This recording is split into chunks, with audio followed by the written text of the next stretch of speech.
ด่วน1584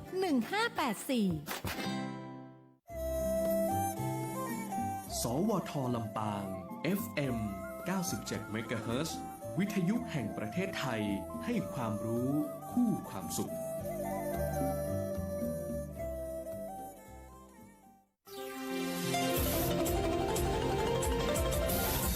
วิทยุแห่งประเทศไทยให้ความรู้คู่ความสุขที่นี่สถานีวิทยุกระจายเสียงแห่งประเทศไทยจังหวัดลำปางทำการส่งกระจายเสียงในระบบ FM ความถี่ 97 เมกะเฮิรตซ์ จากนี้ไปเชิญติดตามรับฟังรายการผู้ว่าพบประชาชนพ่อเมืองมีเรื่องเล่าค่ะช่วงพ่อเมืองมีเรื่องเล่าทุกวันศุกร์สถานีวิทยุกระจายเสียงแห่งประเทศไทยจังหวัดลำปาง FM 97 เมกะเฮิรตซ์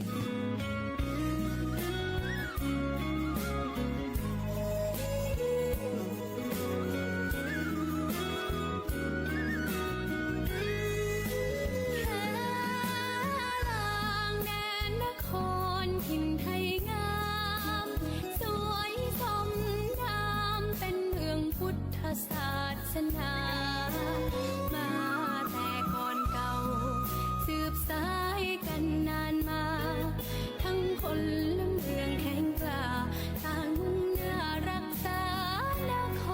รวันประทา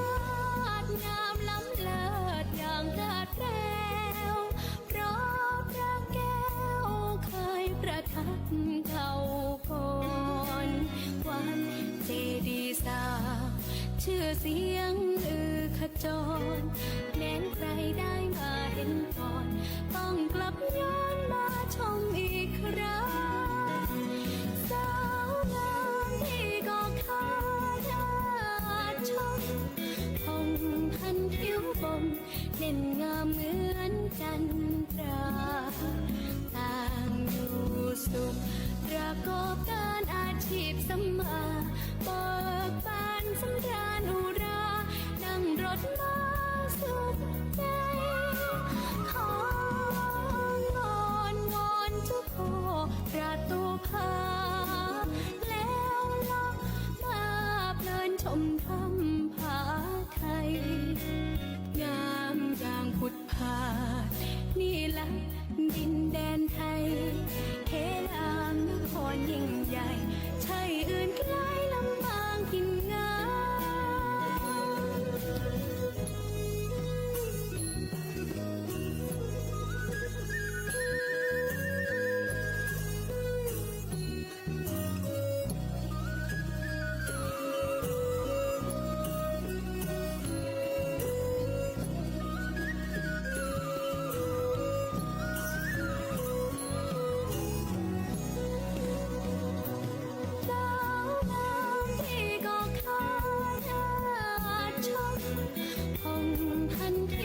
ง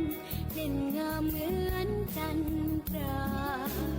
ต่างอยู่สุขประกอบการอาชีพสมาเบิกบานสำราญอุรานั่งรถมาสุขใจขอว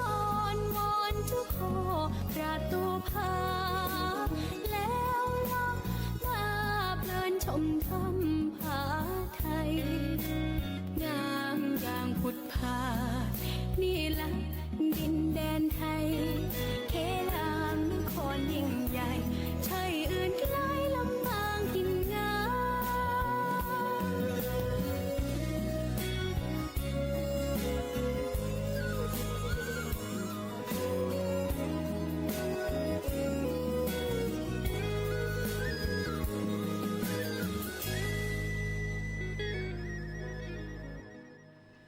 สวัสดีและขอต้อนรับท่านผู้ฟังท่านผู้ชมทุกท่านเจ้าเข้าสู่รายการผู้ว่าพบประชาชน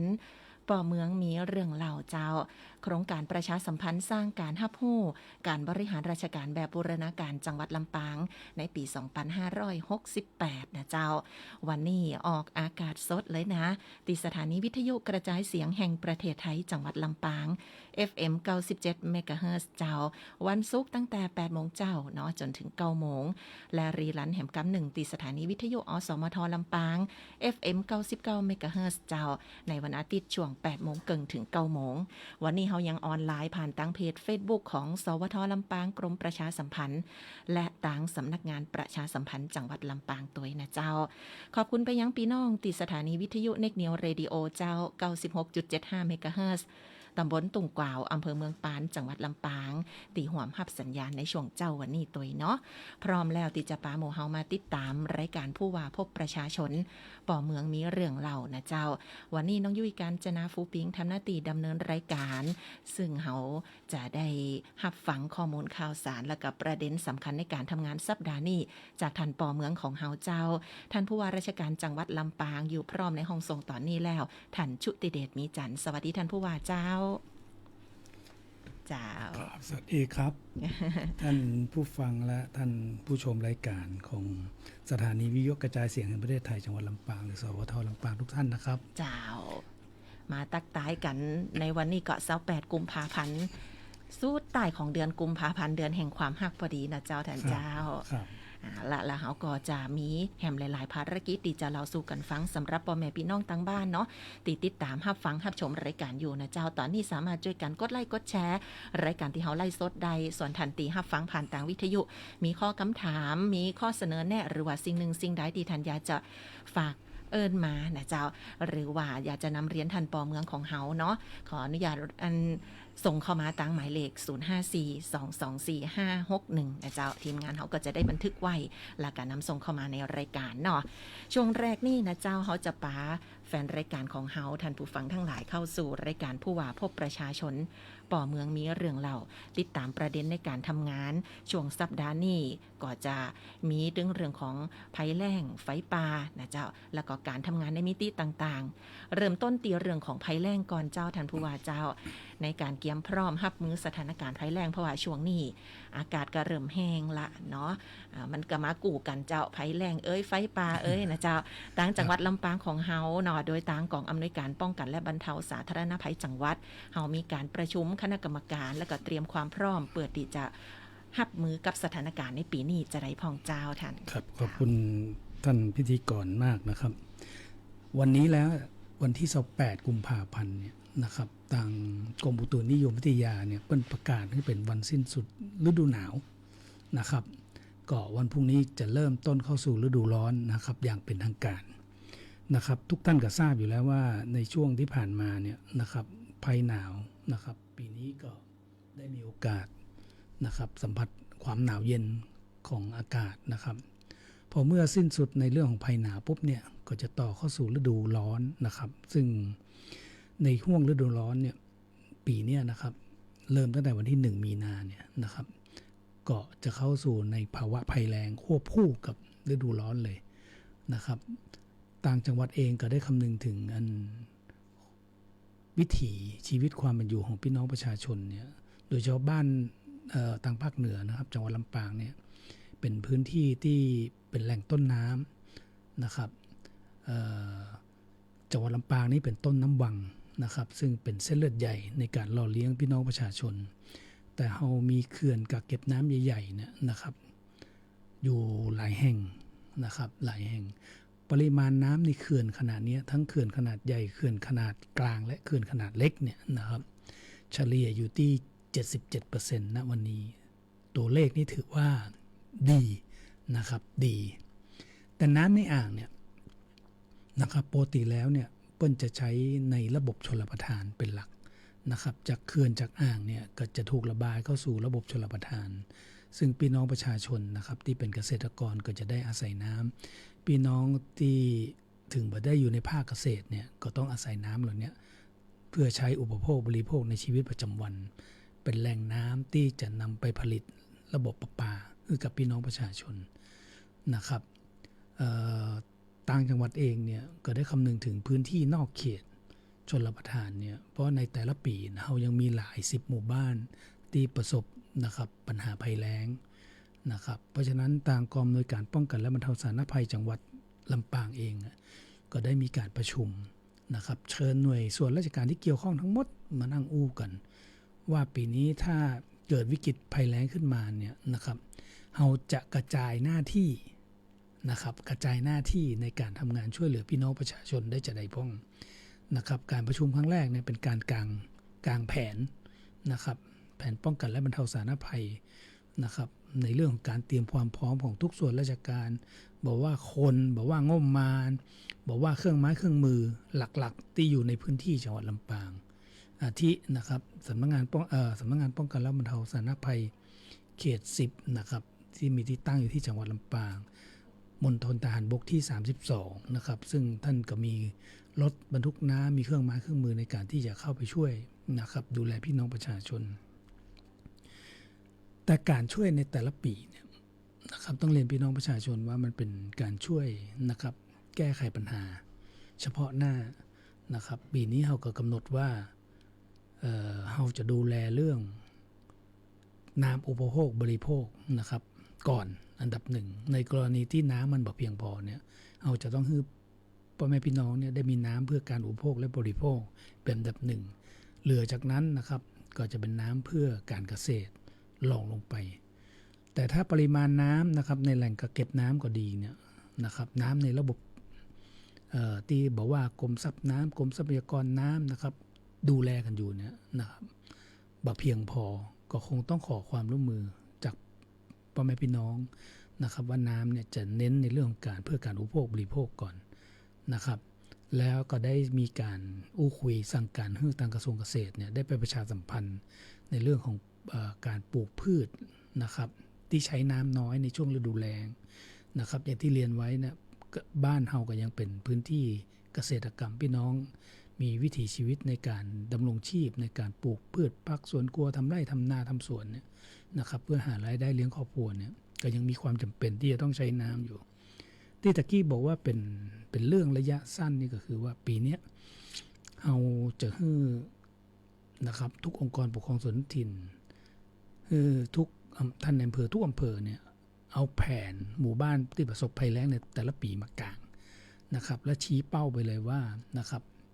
มันประสบปัญหาเรื่องอย่างนะครับน้ำเพื่อการอุปโภคน้ำเพื่อการเกษตรนะครับแล้ว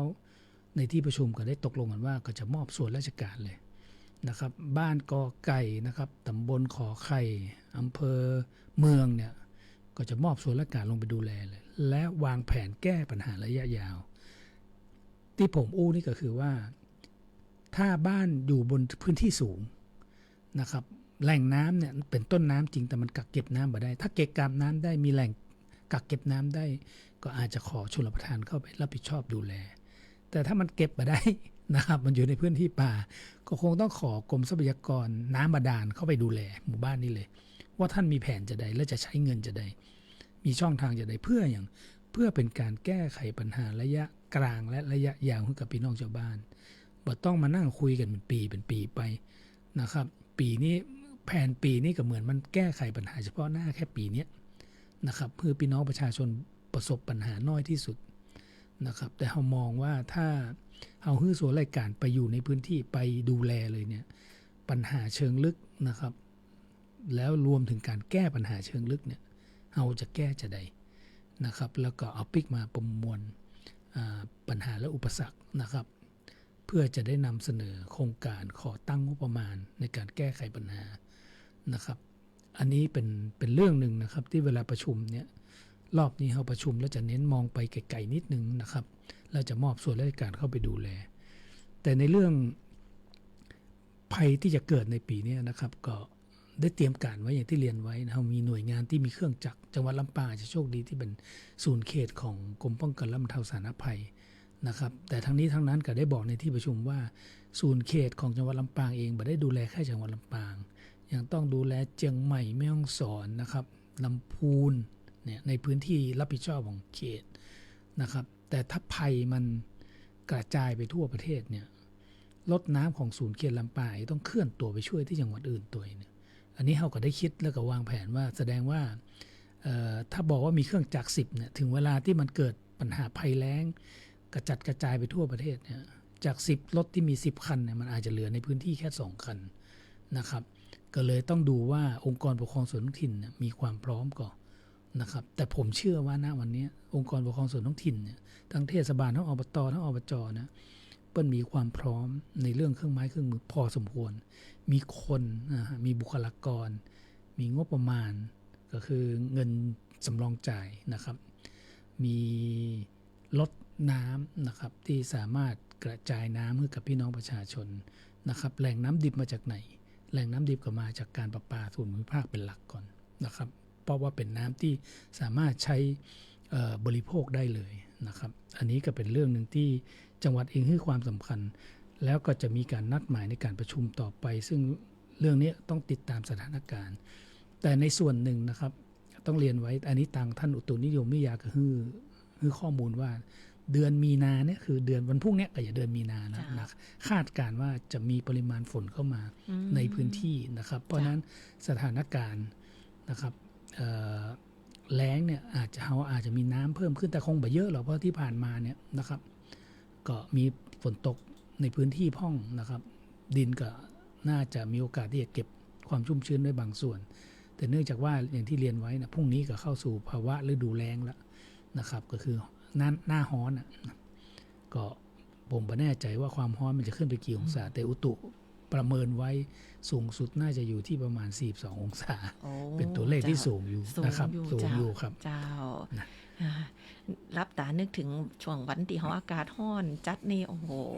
ไหวยักนึกเลยเนาะบางพงบอกว่าอาบน้ำออกอันห้องน้ำมากำเดียวเฮียโปะเฮียป่าเฮียแล้วนะเจ้าท่านผู้ว่าเจ้ามันเป็นภาวะเรือนกระจกก๊าซเรือนกระจกนะครับหรือ climate change เนี่ยซึ่งอุณหภูมิของโลกมันเปลี่ยนไปนะครับก็เราก็ต้องปรับตัวให้อยู่ได้กันในภาวะการที่มันเกิดความเปลี่ยนแปลงเจ้านะครับเนาะมีวิธีลดโลกร้อนต่างๆนะช่วยกันนะเจ้าคลายร้อนเนาะอันนี้ก็เป็นประเด็นแรกที่เรานำเสนอกันนะเจ้าแล้วก็ท่านผู้ว่าสรุปให้ฟังหมดเลยว่าแผนเกียมพร้อมรับมือในช่วงสถานการณ์ภัยแล้งนั่นต่างจังหวัดแล้วก็หน่วยงานต่างๆเปิ่นเกียมไว้จะได้พอ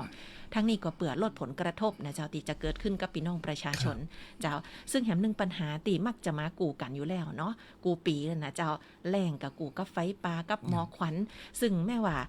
ตะกี้นี่ก็คือให้ความจริงแล้วยังบ่ถึงบ่เข้าสู่หน้าแล้งกำเตือยังอยู่แบบหนาวอยู่บ่เจ้าเขายังเย็นยังหนาวอยู่แต่ว่าเรื่องไฟป่าหมอกควันฝุ่น PM 2.5 อันนี้เฮาก็ได้รับผลกระทบกันมาระยะหนึ่งแล้วนะเจ้าซึ่งทางจังหวัดลำปางเองเนี่ยเปิ้นก็มีการทำงานร่วมกับหน่วยงานต่างๆประชุมกันจัดมันเลยนะเจ้าเพื่อที่จะมีการปรับแผนเนาะแล้วก็ดูแลพี่น้องประชาชนเจ้ามีการประชาสัมพันธ์แบบเชิงรุกตัวซึ่งที่ผ่านมานั่นต่างจังหวัดเฮาดำเนินการจะได้ผ่องและก็จากนี้ไปเฮาจะได้ขอความร่วมมือพี่น้องประชาชนช่วยกันลดปัญหาไฟป่าหมอกควัน PM 2.5 ในพื้นที่เฮาจะได้ผ่องดีจ้าท่านผู้ว่าได้นำเรียนกับพ่อแม่พี่น้องเฮาเจ้าก็ในเรื่องการแก้ไขปัญหาไฟป่าหมอกควันและฝุ่นละอองขนาดเล็กเนี่ยต่างจังหวัดลำปางเองอันนี้เฮาตั้งศูนย์บัญชาการเลยนะแก้ไขปัญหาเรื่องนี้โดยเฉพาะนะครับโดยมีทุกภาคส่วนที่เกี่ยวข้องนะครับบอกว่ากระทรวงทรัพยากรธรรมชาติและสิ่งแวดล้อมกระทรวงเกษตรและสหกรณ์นะครับทางมณฑลทหารบกที่32กองบังคับการตำรวจภูธรจังหวัดนะครับที่ทำการปกครองจังหวัดเนี่ยก็ได้มีการประชุมกันมานะครับโดยตลอดเลยแต่เนื่องจากว่านะครับในห่วงที่ผ่านมาเนี่ยก่อนที่ฝนจะตกลงเมื่ออาทิตย์ก่อนเนี่ยนะครับสถิติของจังหวัดลำปางเนี่ยนะครับอยู่ในเลขตัวเดียวมาตลอดเลยบอกว่าที่1ของภาคเหนือนะครับบอกว่าที่1ของประเทศในบางวันนะครับขึ้นไปอันดับ1ซึ่งเป็นตัวเลขที่บ่น่าชื่นชมแต่ต้องเรียนไว้นะครับมันปกติถ้าเราได้อย่างอื่นรางวัลอย่างอื่นได้ที่1นี่เราชื่นชมกันนะครับแต่พอจุดฮอตสปอตขึ้นที่1เนี่ยมันเป็นเรื่องที่ทุกคนนะครับได้ให้ความสำคัญได้ให้ความสนใจกับจังหวัดลำปางนะครับทางจังหวัดเองเนี่ยก็เลยได้มีการรณรงค์ประชาสัมพันธ์ในเรื่องการแก้ไขปัญหาเพื่อแสวงหาความร่วมมือจากทุกภาคส่วนในการแก้ไขปัญหาฝุ่นละอองที่เกิดขึ้นนะครับรวมถึงจุดฮอตสปอตที่สูงนะครับก็เมื่อวันที่19กุมภาพันธ์นะครับช่วงเช้าเนี่ยผมเองก็ดีท่านผ ผู้บัญชาการมณฑลทหารบกที่ 32 เองก็ดีนะครับก็เลยจัดกิจกรรมรณรงค์และประชาสัมพันธ์ที่บอกว่า kick off กันขึ้นนะครับที่สนามพิทยุทธยันยงนะครับศูนย์การฝึกนักศึกษาวิชาทหารมณฑลทหารบกที่ 32 นะครับค่ายสุรศักดิ์มนตรีขึ้นนะครับมีส่วนราชการเข้าร่วมกิจกรรมนะครับรวมถึงพี่น้องประชาชนที่เป็นอาสาสมัครต่างๆเนี่ยประมาณ500 คนนะครับในกิจกรรมวันนั้นก็มีการแจกนะครับเครื่องเป่าลมนะครับมีการกำลังใจกับพี่น้องนะครับที่ทำหน้าที่ปฏิบัติงานบอกว่าจะเป็นข้าราชการเองก็ดีพี่น้องจิตอาสานะครับที่มาร่วมกิจกรรมเนี่ยสิ่งหนึ่งที่เอาเป็นห่วงผมว่ารัฐบาลเองก็ดีนะครับทางกระทรวงที่เกี่ยวข้องก็ดีเนี่ยเป็นห่วงก็คือสุขภาพของพี่น้องประชาชนลำพังถ้ามันเกิดมีจุดฮอตสปอตขึ้นนะครับแล้วมันประส่งผลกระทบในเรื่องฝุ่น PM 2.5 เนี่ยนะครับผมเชื่อว่านะฮะวิถีชีวิตพี่น้องประชาชนก็ดำรงอยู่ได้ตามปกติแต่ณปัจจุบันเนี่ยจำนวนจุดฮอตสปอตที่มันเกิดสูงขึ้นนะครับทั้งในประเทศก็ดีประเทศเพื่อนบ้านก็ดีเนี่ยมันเกิดฝุ่นขนาดเล็กที่เป็นฮ้องว่า PM 2.5 เนี่ยไอ้ฝุ่นตัวเนี้ยนะครับมันเข้าไปนะครับสะสมในระบบทางเดินหายใจนะครับคำว่าสะสมเนี่ยบางคมถ้าพูนดีเนี่ยก็จะบ่ออกอาการในระยะสั้นนะครับบางคมภูมิคุ้มกันบดีออกอาการในระยะสั้นเลยนะครับอย่างเช่นไอจามออกมาปุ๊บมีเลือดผสมออกมาเนี่ยเพราะฉะนั้นเราบอกว่าในระยะยาวเราสูบแต่ทุกปีมันจะไปสะสมอยู่ที่ไหนมันไปทำลายอวัยวะภายในของพี่น้องประชาชนก็ซึ่งทุกคนก็ประจักษ์ดีอยู่แล้วนะครับเรามีอดีตนายแพทย์นะครับที่เชียงใหม่เรามีอดีตนักแสดงนะครับมีอดีตผู้บริหารของคณะในมหาลัยนะครับซึ่งป่วยเป็นมะเร็งปอดเสียชีวิตเนี่ยนะครับโดยมีการตรวจพิสูจน์แล้วนะอาการเนี่ยเริ่มต้นมาจากฝุ่นละออง PM 2.5 เนี่ยมีการสะสมนะครับแล้วก็ไปสร้างปัญหาในเรื่องสุขภาพขึ้นมานะครับเราก็เล็งเห็นว่าพี่น้องประชาชนเนี่ยจะต้องได้รับการดูแลเนี่ยถ้าเราจัดส่งเข้าโรงพยาบาลดูแลอันนี้เป็นเรื่องปกตินะกระทรวงสาธารณสุขรับอยู่แล้วแต่มันเป็นปลายเหตุนะครับเราต้องไปดูที่ต้นเหตุว่ามันเกิดจากอย่างก็เลยต้นเหตุในเมื่อเกิดจากฝุ่นละอองมาจากไหนก็มาจากการเผานะครับบอกว่าในพื้นที่โล่งแจ้งในพื้นที่ป่าก็ดีเนี่ยทุกกระทรวงที่เกี่ยวข้องก็ออกมาตรการนะครับออกนโยบายมาออกประกาศมาทางจังหวัดเองก็ต้องรับนะครับนโยบายรับประกาศแต่ละฉบับเนี่ยลงมาบูรณาการในการทำงานนะครับแต่เนื่องจากว่าพื้นที่ป่านะครับในจังหวัดลำปางเนี่ยมันก็มีนักพอสมควรนะครับบางพื้นที่เป็นพื้นที่รอยต่อนะครับที่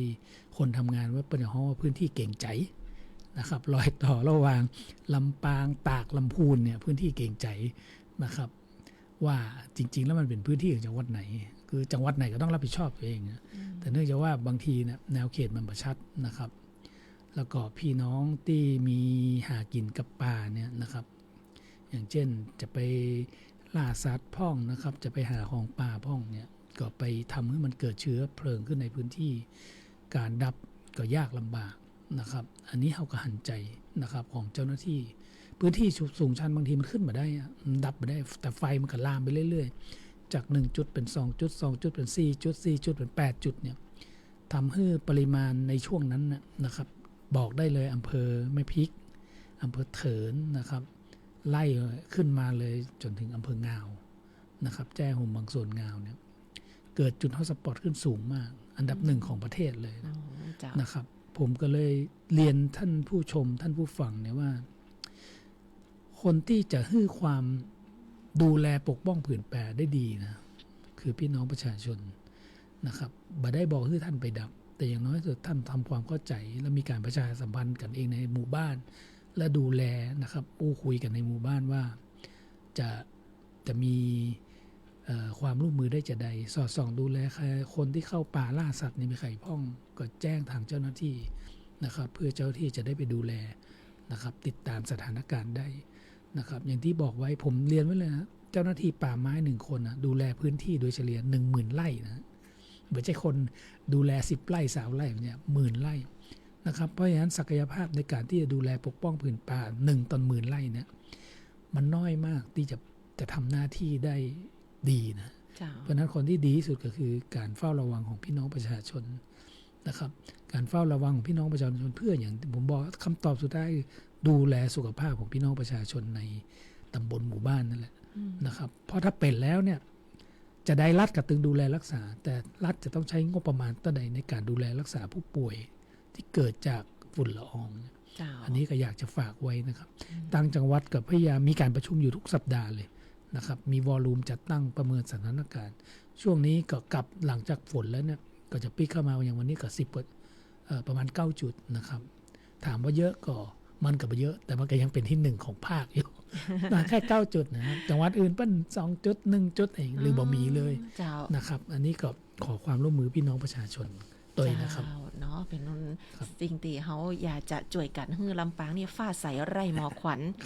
แต่จะเป็นจะอันได้ก่ออยู่ตีความหัวมือของหมู่เฮาเนี่ยนะเจ้าสร้างจิตสำนึกดีๆด้วยกันเนาะท่านผู้ว่าเจ้าแล้วก็ตั้งจังหวัดเปิ้นก็มี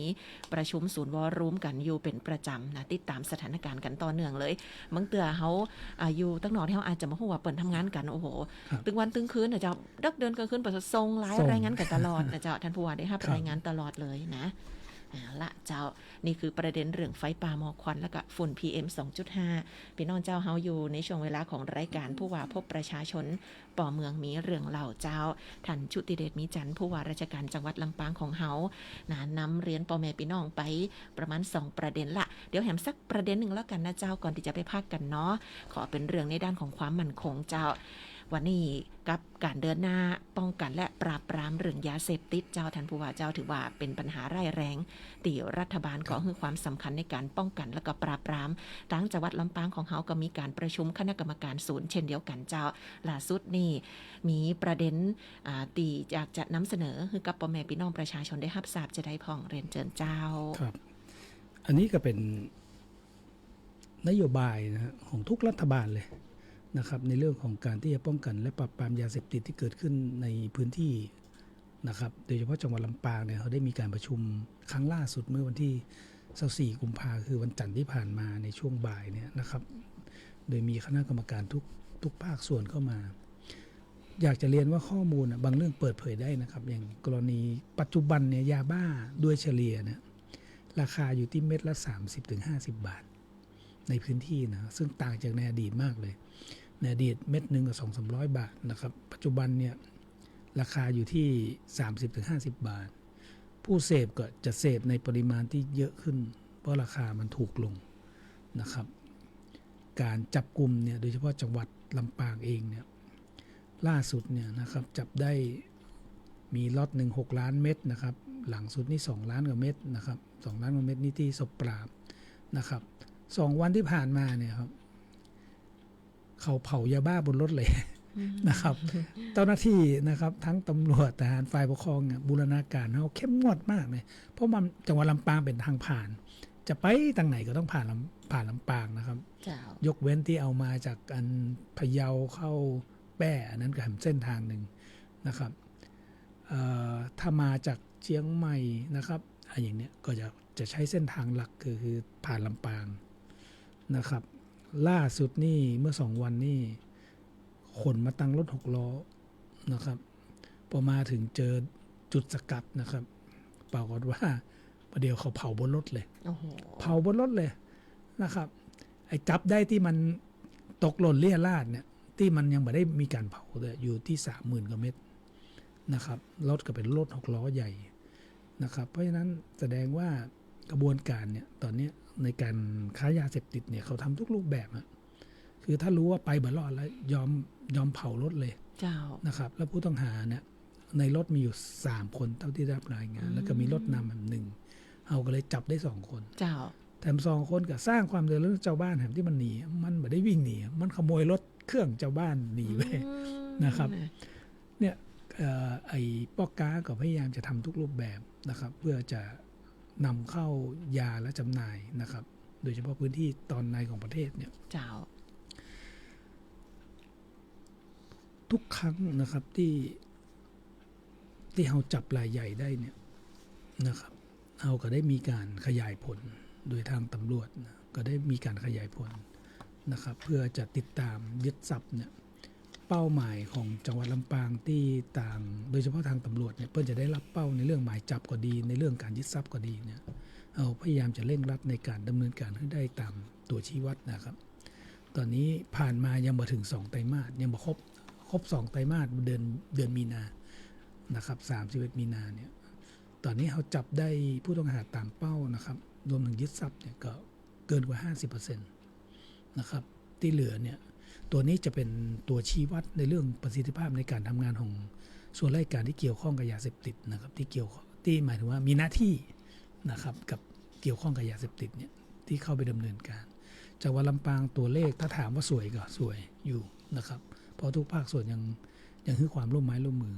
แต่สิ่งหนึ่งที่อยากจะได้คือความร่วมมือจากพี่น้องชาวบ้านนะครับในเขตหมู่บ้านชุมชนต่างๆเนี่ยอยากช่วยแจ้งเบาะแสกันถ้าท่านคิดว่านะครับในหมู่บ้านมันยังมีอยู่นะผมยืนยันได้เลยนะครับว่า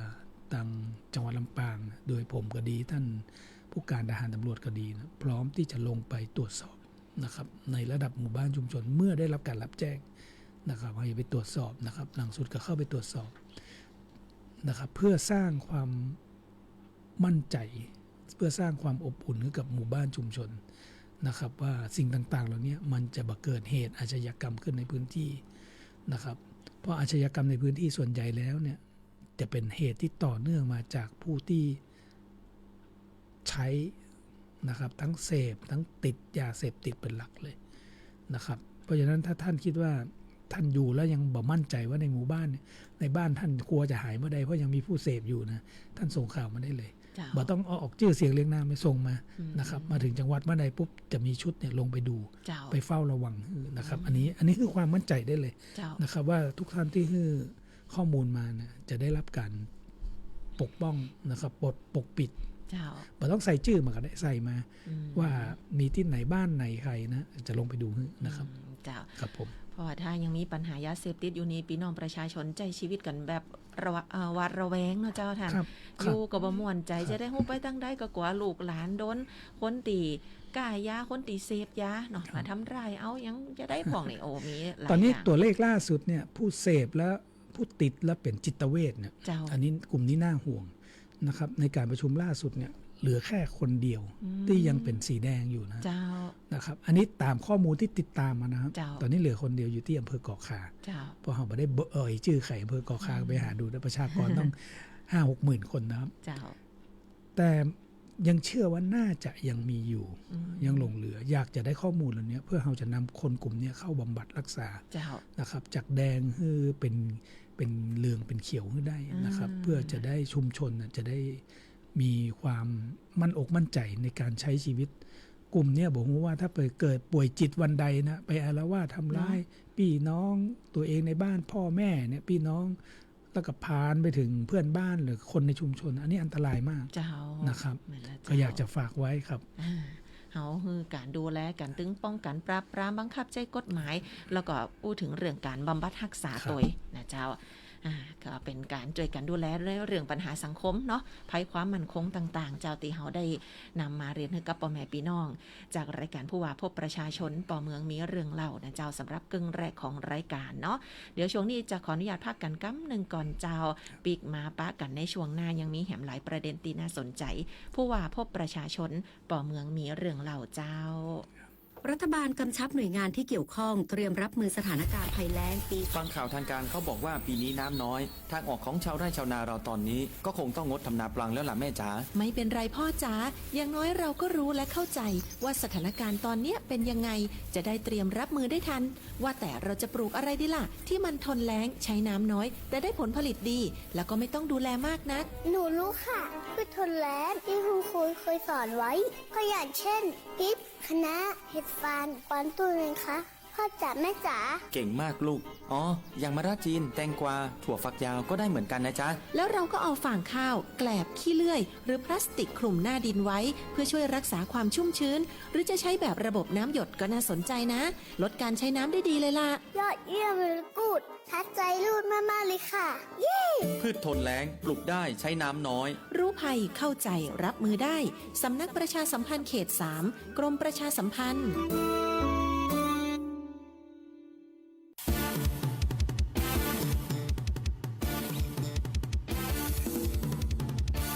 ขอเชิญเที่ยวงานเทศกาลดอกเซี่ยวบานบ้านป่าเมียงครั้งที่ 24 ประจำปี 2568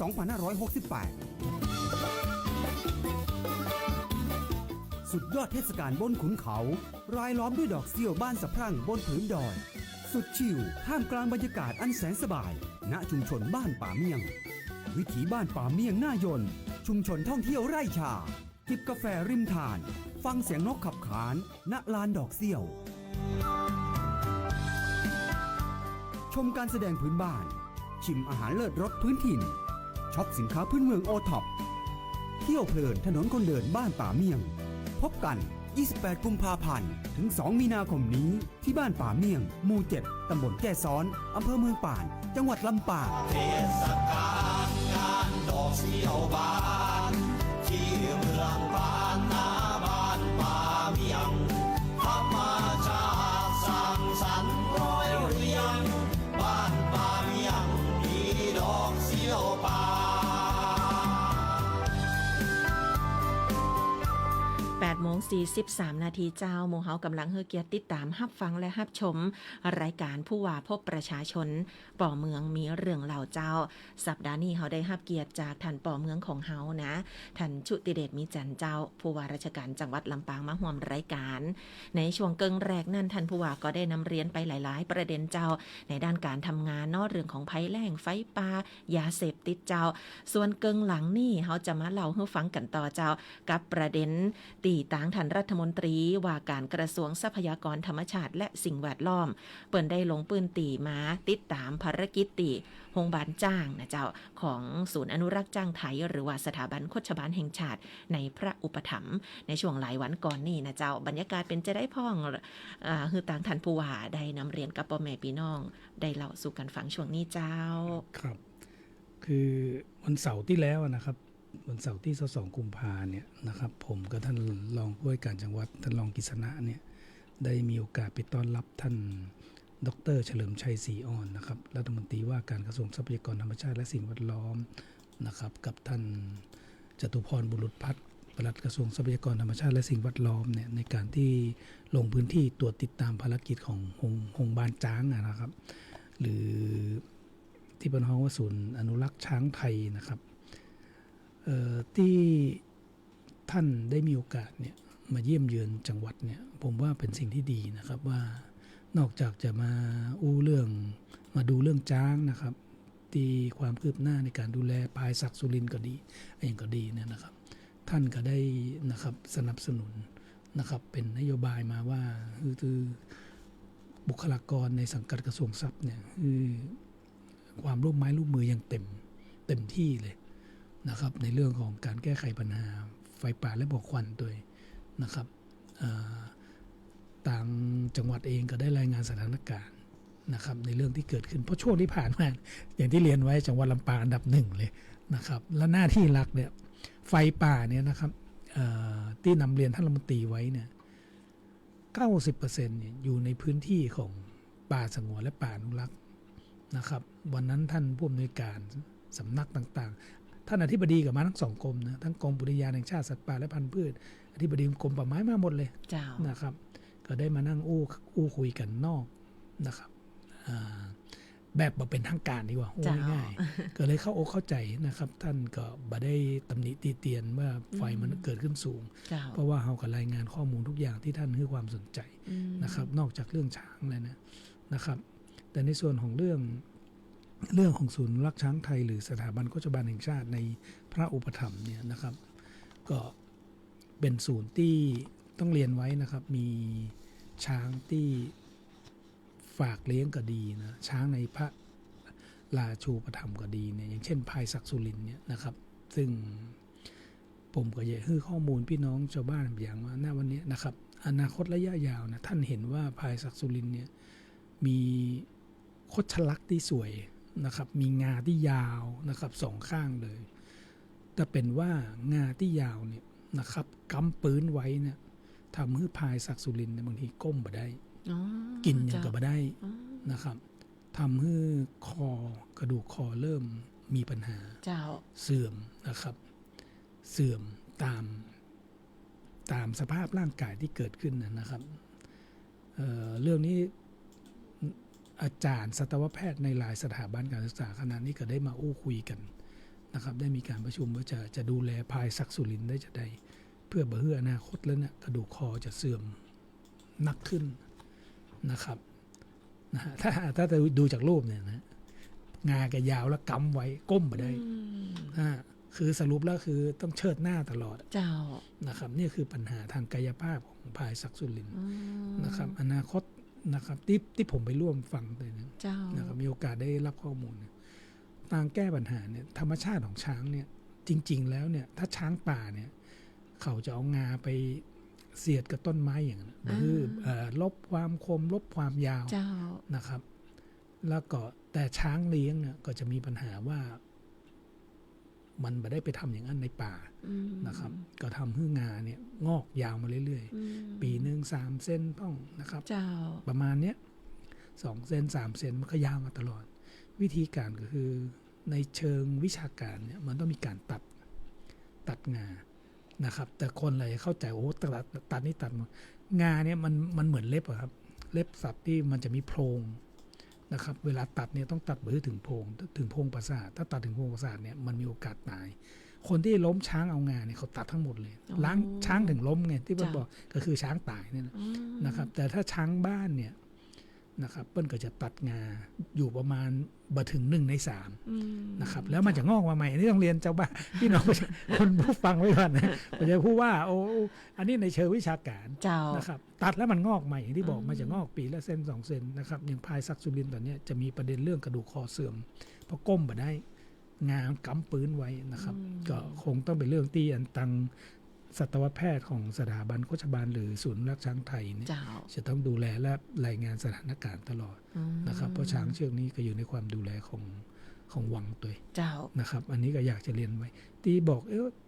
ผู้ว่าผมเนี่ยอดีตเป็นนายอำเภออมก่อยนะครับอยู่กับพี่น้องกะเหรี่ยงเนี่ยเลี้ยงช้างนักมีประเพณีอย่างเดียวคือช้างไถนาอยู่ที่อำเภออมก่อยจังหวัดเชียงใหม่นะครับเขาก็เคยถามพี่น้องกะเหรี่ยงกำนันที่เป็นเนี่ยเพิ่นบอกว่าเปิ้ลก็มีวิธีในการตัดงาช้างตัดนี่ไม่ใช่ตัดหมดอย่างที่ผมเรียนไว้เปิ้ลก็เหมือนว่าตัดเล็บเหมือนกับตัดเล็บเนี่ยตัดให้ช้างเนี่ยอยู่ได้แล้วก็มันก็จะงอกมาใหม่เพราะช้างเลี้ยงมันเหมือนช้างป่าช้างป่านี่เอางาไปถึงเวลาก็ไปคูดกับต้นไม้เองนะครับงาเขาก็จะลดความยาวลงในแต่ละปีนึงถ้าเขาช้างป่าทำได้ปีละ2 เซนความยาวงาก็เท่าเดิมเพราะว่าโดยธรรมชาติมันก็จะงอกประมาณ 2-3 เซนนะครับอันนี้ก็เป็นข้อมูลนะครับที่ผมได้ไปรับฟังมาส่วนหนึ่งแล้วก็จะได้ให้กับผู้ชมผู้ฟังแต่ถ้าบัดจำเป็นแต่เนี่ยเปิ้ลก็จะรักษาดูอาการแล้วก็บัดตัดนะครับเพราะว่าFC ก็เยอะ FC พายศักดิ์สุรินทร์เยอะแต่ผู้ว่าขออนุญาตให้ข้อมูลกันอย่างว่าเป็นทางการโอ้ดีจังเลยเนาะถือว่าท่านผู้ว่าได้มาอัปเดตวันนี้เพื่อว่าพ่อแม่พี่น้องโดยเฉพาะคนเฒ่าคนแก่ที่เปิ้นฟังอยู่เปิ้นก็ได้ยินข่าวพายศักดิ์สุรินทร์เหมือนกันแต่อาจจะไม่ได้มีโอกาสไปถึงที่ศูนย์จ้างท่านผู้ว่าไปมาแล้วก็เล่าสู่กันฟังว่าล่าสุดเป็นจะอี้นะเจ้าเนาะอันนี้ก็คือประเด็นที่ท่านรัฐมนตรีว่าการกระทรวงทรัพยากรธรรมชาติและสิ่งแวดล้อมรวมไปถึงท่านผู้บริหารเปิดลงพื้นที่จังหวัดลำปางมาช่วงวันก่อนนะเจ้าเราจะไปต่อกันตีประเด็นของต่างแม่บ้านมหาไทยเลยนะเจ้าท่านผู้ว่าเจ้าเหลือเวลาในช่วงนี้เห็นสักประมาณ8 นาทีเจ้าเราไปตีประเด็น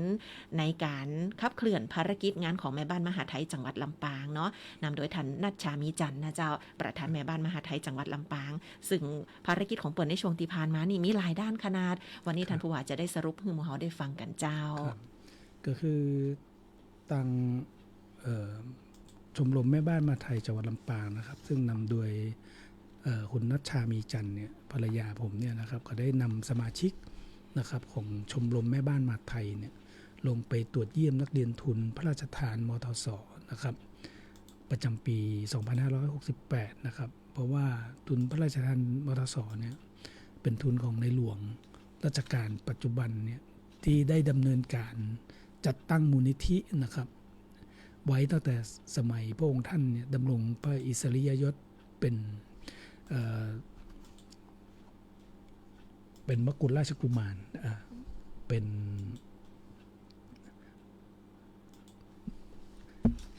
ยังไม่ได้เป็นกษัตริย์นะครับโอ้ยขออภัยด้วยนะครับก็ทุนเนี้ยนะครับก็พระองค์ท่านเนี่ยได้พระราชทานทุกปีเลยนะครับปีนี้เป็นปีที่นักเรียนทุนรุ่นที่16ละนะครับทางชมรมก็ดีผมก็ดีก็ได้ไปเยี่ยมนักเรียนทุนที่อำเภอแม่เมาะโรงเรียนแม่เมาะวิทยาคมนะครับในสัปดาห์ที่ผ่านมานะครับอันนี้เป็นหน้าที่เลยนะครับต้องเรียนต้องติดตามดูแลนักเรียนทุนนะครับทุนสมเด็จพระบรมโอรสาธิราชสยามกุฎราชกุมารนะครับได้ละก็ขออนุญาตนำเรียนนี่คือเรื่องสองนะครับกับมีการรณรงค์สวมผ้าไทยให้สนุกนะครับเนื่องจากว่าจังหวัดลำปางเองเนี่ยมีการเลี้ยงครั่งนะครับเลี้ยงครั่งแล้วก็ต่างในอดีตที่ผ่านมาท่านผู้ว่าการจังหวัดก็ดีท่านประธานชมรมแม่บ้านมหาดไทยจังหวัดลำปางเองก็ดีในอดีตเนี่ยท่านก็ได้นะครับในเรื่องการรณรงค์นะครับผ้าครั่งไว้นะครับทางผมก็ดีก็ได้เข้ามาต่อยอดนะครับเพื่อคือสร้างรายได้ให้กับพี่น้องประชาชนแต่ว่าก็ได้มีการจัดกิจกรรมนะครับที่ชวนผู้ว่าการจังหวัดไปนะครับในเรื่องของผ้าไทยใส่ฮื้อสนุกก็ดีนะครับในเรื่องของการปลูกพืชนะครับปลูกพืชสวนครัวรั้วกินได้เนี่ยนะครับเพื่อลดรายจ่ายเพิ่มรายได้ให้กับพี่น้องประชาชนเป็นตัวอย่างที่เชิญนายอำเภอทั้ง13อำเภอรวมถึงประธานแม่บ้านมหาดไทยอำเภอทั้ง13อำเภอนะและส่วนราชการที่เกี่ยวข้องนำมาช่วยกันนะครับในเรื่องของรณรงค์นะครับคิกออฟคือกับพี่น้องประชาชนได้เรียนรู้นะครับอันนี้ก็เป็นส่วนหนึ่งส่วนหนึ่งก็คือการออกโดยรับบริจาคโลหิตดวงตาและอวัยวะนะครับซึ่งท่านนายกเหล่ากาชาติก็ดีประธานแม่บ้านมหาดไทยก็ดีก็ได้รณรงค์เนื่องจากว่าเลือดนี่มีความสำคัญในช่วงที่ผ่านมาเนี่ยนะครับผู้ป่วยที่รอรับการผ่าตัดเนี่ยมีเยอะมากเลยแต่โรงพยาบาลเองเนี่ยบ่สามารถดำเนินการได้เนื่องจากว่าเลือดบ่เพียงพอนะครับอย่างผู้ป่วยลิวคีเมียนะเขาก็รอก็คือผู้ป่วยไอ้มะเร็งเม็ดเลือดก็รอเลือดที่จะมาเปลี่ยนถ่ายเมื่อทาง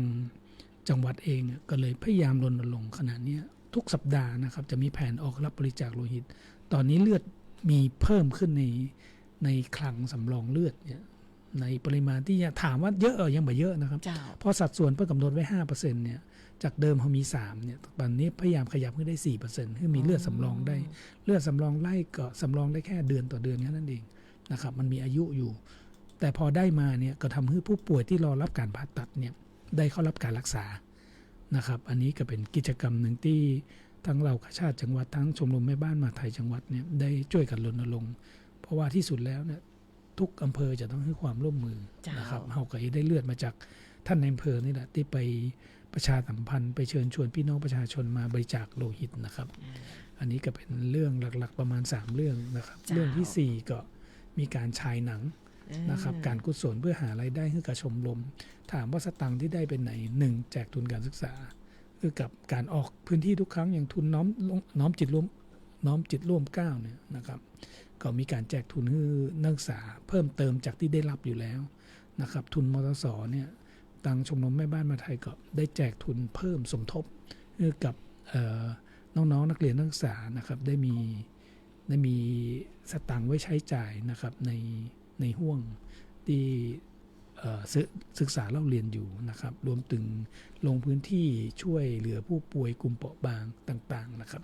อันนี้ก็เป็นภารกิจหน้าที่ที่ทางท่านประธานชมรมแม่บ้านมหาดไทยเนี่ยได้ลงไปช่วยนะครับในภารกิจด้านสังคมให้กับจังหวัดลำปางนะครับเจ้าสรุปเพื่อฟังกันประมาณนี้เจ้าเฮาเหลือเวลาในรายการแหมสักประมาณ3นาทีท่านผู้ว่าเจ้าจะไปต่อกันตีรางวัลแห่งความภาคภูมิใจของจังหวัดลำปางปิดใต้ในช่วงนี้แหมสักน้อยเจ้ารางวัลจังหวัดที่มีผลงานโดดเด่นเรื่องการขับเคลื่อนการจัดทำบัญชีข้อมูลภาครัฐเจ้าอันนี้เป็นรางวัลที่ผ ผมว่าทุกจังหวัดก็อยากได้นะ เหมือนรถสปอร์ตเนี่ยได้ที่หนึ่งนี่นะอันนั้นก็อยากได้นะครับก็เป็นรางวัลที่สำนักงานสถิติแห่งชาตินะครับเพิ่นได้จัดทำโครงการส่งเสริมการใช้ระบบ Government Data Catalog นะครับและกำหนดให้มีการมอบโล่รางวัลให้กับหน่วยงานและจังหวัดที่มีผลงานโดดเด่นในการขับเคลื่อนการจัดทำบัญชีข้อมูลภาครัฐนะครับซึ่งปีนี้จังหวัดลำปางได้รับรางวัลดีมากเลยนะฮะก็คือภาษาอังกฤษเป็นของ Silver Award นะครับด้านการวิเคราะห์และการใช้ประโยชน์จากบัญชีข้อมูลภาครัฐนะครับซึ่งผมก็เลยมอบหมายให้ท่านกฤษณะพินิจนะฮะรองผู้ว่าการจังหวัดลำปางเข้าร่วมรับรางวัลณลานกิจกรรมชั้น 2 อาคารรัฐประศาสนภักดีนะครับศูนย์ราชการเฉลิมพระเกียรติ 80 พรรษาถนนแจ้งวัฒนะกรุงเทพนะครับอันนี้ไปรับมอบมาเมื่อวันพุธที่ 19 กุมภาพันธ์ที่ผ่านมานะครับก็เป็นรางวัลหนึ่งที่จังหวัดลำปางได้รับในปี 68 นี่นะครับก็เป็นสิ่งที่น่าชื่นชมและขอบคุณหน่วยงานทุกหน่วยงานที่เกี่ยวข้องนะครับในการมีส่วนร่วมทำให้จังหวัดลำปางได้รับรางวัลในครั้งนี้ครับเจ้าสู้ตายแต่เจ้าแหมสัก1 นาทีกับการประมูลทะเบียนรถเลขสวยหมวดอักษรกอไก่วอแหวนเจ้าอันนี้จังหวัดลำปางโดยสำนักงานขนส่งเนาะเปิ้นก็ได้มีการประมูลทะเบียนรถเลขสวยนะครับหมวดอักษรกวเกื้อกูลมั่งมีวาสนาดีบารมีเพิ่มพูนนะครับซึ่งจะมีจำนวนหมายเลขทั้งหมด301หมายเลขนะครับซึ่งได้เปิดประมูลทางระบบนะครับอินเทอร์เน็ตไว้นะครับระบบในเว็บไซต์ของ www.ทะเบียนรถ .com นะครับซึ่งได้เปิดประมูลถึงวันนี้นะครับจนจะปิดประมูลเนี่ยในวันเสาร์ที่8มีนาแต่วันเสาร์ที่8เนี่ยก็จะมีการประมูลด้วยวาจานะครับที่ห้องเวียงแก้วโรงแรมลำปางเวียงทองนะครับรายได้จากการประมูลทั้ง301เลขหมายเนี่ยจะนำเข้ากองทุนเพื่อความปลอดภัยในการใช้รถใช้ถนนนะครับเพื่อนำไปสนับสนุนโครงการที่สร้างความปลอดภัยในการใช้รถอาทิโครงการรณรงค์ป้องกันและลดอุบัติเหตุทางถนนในช่วงเทศกาลต่างๆเนี่ยที่มีการตั้งด่าน7วันนะครับ10วันปีใหม่ที่ผ่านมานี่ทางรัฐบาลนี่ขอ10วันนะครับ เงินส่วนหนึ่งก็ได้มาจากกองทุนซึ่งผู้มีจิตศรัทธาเนี่ยเปิ้นบริจาคผ่านการประมูลทะเบียนรถเลขสวยนะครับอันนี้ก็ต้องขอบคุณแล้วก็เชิญชวนนะครับวันเสาร์ที่8นี้นะครับเสาร์หน้าก็จะมีการประมูลด้วยวาจาแล้วแต่ก่อนหน้านี้ท่านประมูลผ่านระบบออนไลน์ได้นะครับที่ www.ทะเบียนรถ .com เพียงแต่ว่าราคาจะไปปิดเอาในวันที่8นะครับเกิดถ้าวันที่8ประมูลด้วยวาจาบ่มีคนยื่นแล้วคนที่ประมูลราคาสูงสุดในระบบ www.ทะเบียนรถ .com ก็จะเป็นผู้ชนะการประมูลนะครับฝากติดตามกิจกรรมนี้โดยสำนักงานขนส่งจังหวัดลำปางเจ้าวันนี้เวลาเสี่ยงแล้วเจ้าท่านผู้ว่าเจ้าวันศุกร์หน้าเขาจะปะกันใหม่8 โมงตีนี้เนาะผู้ว่าพบประชาชนปอเมืองมีเรื่องเล่าขอบพระคุณท่านชุติเดชมีจันทร์ผู้ว่าราชการจังหวัดลำปางเจ้าน้องยุ้ยการจนาฟูปิงลาไปพร้อมกับท่านผู้ว่าขอบพระคุณกูเครือข่ายห่วมฮับสัญญาณขอบพระคุณท่านผู้ฟังทุกท่านตัวสวัสดีเจ้าสวัสดีครับขอบคุณมากครับช่วงพ่อเมืองมีเรื่องเล่าทุกวันศุกร์สถานีวิทยุกระจายเสียงแห่งประเทศไทยจังหวัดลำปาง FM 97 เมกะเฮิรตซ์เศรษฐกิจที่ขับเคลื่อนด้วยนวัตกรรมจะช่วย